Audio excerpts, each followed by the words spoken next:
భారత పర్యటనకు వచ్చిన రష్యా అధ్యక్షుడు పుతిన్ నేడు ప్రధాని నరేంద్ర మోదీతో ద్వైపాక్షిక చర్చలు జరపనున్నారు. హైదరాబాద్ హౌజ్లో జరిగే భారత రష్యా 23వ వార్షిక ద్వైపాక్షిక శిఖరాగ్ర సమావేశంలో పలు కీలక ఒప్పందాలు కుదరనున్నాయి. వాణిజ్యం, రక్షణ రంగాలతో పాటు పలు కీలక ఒప్పందాలపై ఇరు దేశాలు సంతకాలు చేయనున్నాయి.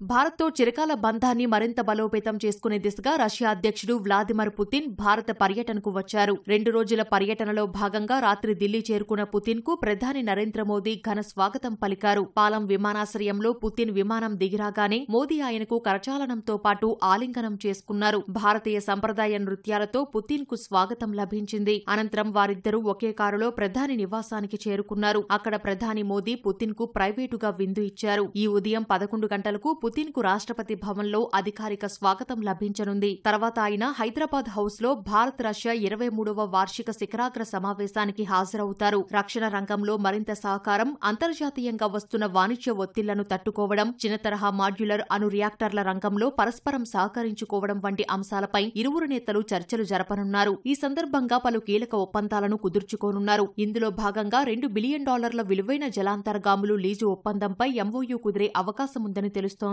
ముడి చమురు దిగుమతుల కారణంగా రష్యాతో వాణిజ్య లోటు భారీగా ఉన్న అంశాన్ని ప్రధాని మోదీ ప్రస్తావించే అవకాశముంది. రష్యాలో భారతీయ కార్మికులకు ఉద్యోగ అవకాశాలపై ఒప్పందం కుదరనుంది. ఎరువుల దిగుమతులపైన ఒప్పందం ఖరారు కానుంది. చమురు దిగుమతులపై రష్యా మరింత సబ్సిడీని ఆఫర్ చేసే అవకాశముంది. యూరేసియన్ ఆర్థిక కూటమితో స్వేచ్ఛా వాణిజ్య ఒప్పందం గురించి పుతిన్ మోదీ చర్చించవచ్చని తెలుస్తోంది. చర్చల తర్వాత హైదరాబాద్ హౌస్ లోనే పుతిన్ కు ప్రధాని మోదీ విందు ఇస్తారు. శిఖరాగ్ర సమావేశం తర్వాత పుతిన్ రష్యా ప్రభుత్వ ఛానల్ను భారత్లో ప్రారంభిస్తారు. తర్వాత ఆయన గౌరవార్థం రాష్ట్రపతి ఇచ్చే ఆతిథ్యాన్ని స్వీకరిస్తారు. భారత్ మండపంలో ఫిక్కీ, రోజ్ కాంగ్రెస్ సంయుక్తంగా నిర్వహించే వాణిజ్య సమావేశంలో పుతిన్, మోదీ పాల్గొంటారు. అనంతరం పుతిన్ రష్యా తిరుగుపయనమవుతారు. పుతిన్ భారత పర్యటన సందర్భంగా ఢిల్లీలో కట్టుదిట్టమైన భద్రతా ఏర్పాట్లు చేశారు. 5,000 మందికి పైగా సిబ్బందిని భద్రతా విధుల్లో నియమించారు. పుతిన్ వెళ్లే అవకాశమున్న మార్గాలు, సమావేశ ప్రదేశాలను అత్యున్నతాధికారులు స్వయంగా పర్యవేక్షిస్తున్నారు. ఉగ్రవాద వ్యతిరేక దళాలు, స్వాట్ బృందాలు, స్నైపర్లు, తక్షణ స్పందన దళాలను కీలక ప్రాంతాల్లో మోహరించారు.